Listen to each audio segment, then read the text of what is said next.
যতক্ষণ আমরা বিজয়ী না হই ততক্ষণ জামাত ইসলামের এমপি ছিলাম, যখন বিজয়ী হয়েছি তখন জনগণের এমপিতে পরিণত হয়েছি।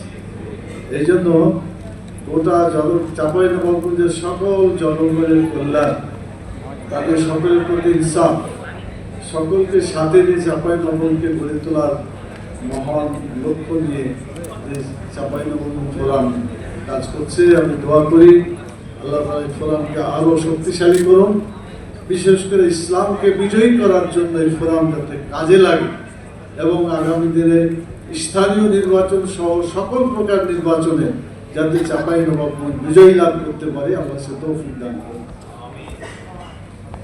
2 নম্বর কথা হচ্ছে,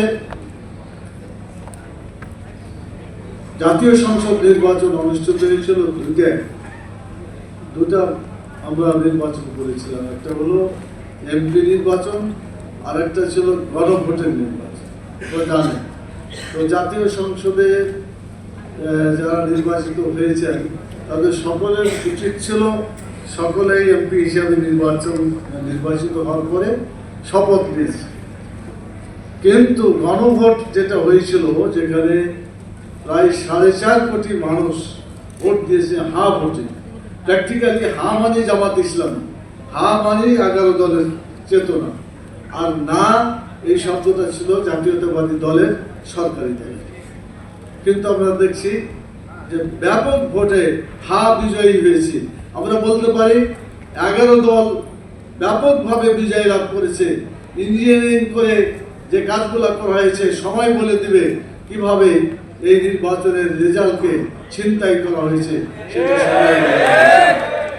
সম্মানিত ভাইরা, আমি বলতে চাই, যারা জনগণের মতের প্রতি শ্রদ্ধা রাখে না, যারা গণতন্ত্রে বিশ্বাস করে না, ভোট দেওয়ার পরে ভোটের ফলাফলকে যারা মানতে পারে না, প্রকৃতপক্ষে তারা গণতন্ত্রের আসল শক্তি নয়।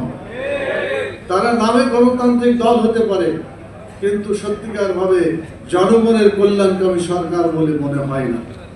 এখনো সময় আছে, আমরা বলবো যে গণভোটের রেজাল্টে তারাই তো এটা বলেছে যে আমরা আগে গণভোট দিলে মানবো না, একসাথে দেন আর মানবো বলছে না। আগে জাতীয় সংসদ আর গণভোট একদিনে করার তারাই ফয়সালা করেছে।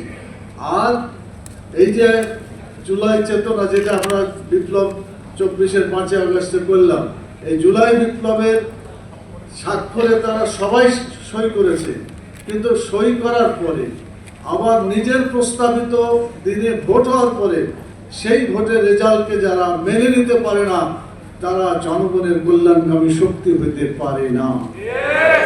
আমরা এখনো বলবো, মাননীয় প্রধানমন্ত্রী আমাদের অনেক ভালো কাজ করেছেন। আমরা ট্যাক্স ফ্রি গাড়ি দিই, আমাদের আমির যেমন বলেছিলেন ট্যাক্স ফ্রি গাড়ি আমরা নেব না, কোনো প্লট নেব না।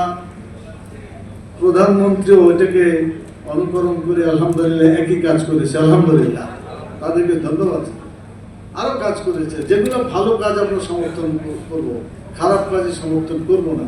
আল্লাহ পরিষ্কার কোরআনে বলেছেন, তাআনু আলাল বিররি ওয়াত তাকওয়া ওয়া লা তাআনু আলাল ইসমি ওয়াল উদওয়ান। নেকির কাজে, ভালো কাজে তোমরা সহযোগিতা করো, খারাপ কাজে, গুনাহের কাজে তোমরা সহযোগিতা করিও না। সেই দৃষ্টিকোণ থেকে বাংলাদেশ জামাত ইসলামী তথা 11 দলীয় যে ঐক্য হয়েছে, আমরা সবাই ভালো কাজে সহযোগিতা করব, খারাপ কাজ থেকে আমরা বিরত থাকবো, অন্যকে বিরত করব। আমরা চাঁদাবাজি করবো না, কাউকে চাঁদাবাজি করতে দেব না, এটা আমাদের শপথ ছিল, সিদ্ধান্ত ছিল, এটাকে আমাদেরকে বাস্তবায়ন করতেই হবে ইনশাআল্লাহ। সেজন্য আমরা ভালো কাজ যারাই করবে তাদের সাথে আছি, আর খারাপ কাজ যারা করবে তাদের সাথে আমরা নাই, বরং খারাপ কাজকে প্রতিহত করার চেষ্টা করব।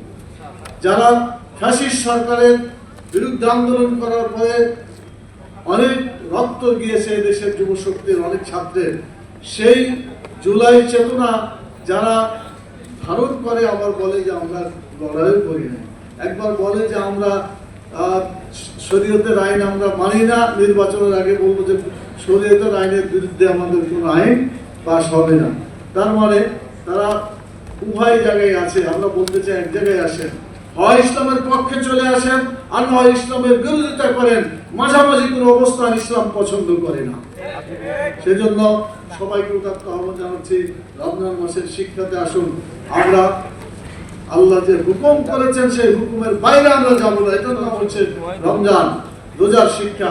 আপনাদের কাছে ইফতারি চলে গেছে, এখন খেতে পারবেন আপনারা কেউ?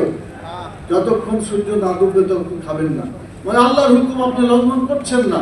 এটাই তো শিক্ষা। দি লেসন অফ সিয়াম তো এটাই, যে আল্লাহর আইন আমরা মানবো, আমরা জীবন দিতে রাজি আছি, কষ্ট করতে রাজি আছি, কিন্তু আল্লাহর আইন লঙ্ঘন করতে রাজি নাই। এটাই হচ্ছে রমজানের শিক্ষা। আসলে রমজানের শিক্ষা নিয়ে আগামী দিনগুলোকে আমরা আমাদের জীবনকে সেভাবে কাজ করার জন্য নিবেদিত করি এবং বাংলাদেশের সকল মানুষের কাছে ঐক্যবদ্ধভাবে দেশটাকে গড়ে তুলে আমরা যেন ভালোভাবে মানুষের জীবনে শান্তি ফিরিয়ে আনতে পারি। আল্লাহ তৌফিক দান করুন। আসসালামু আলাইকুম ওয়া রাহমাতুল্লাহি ওয়া বারাকাতুহু।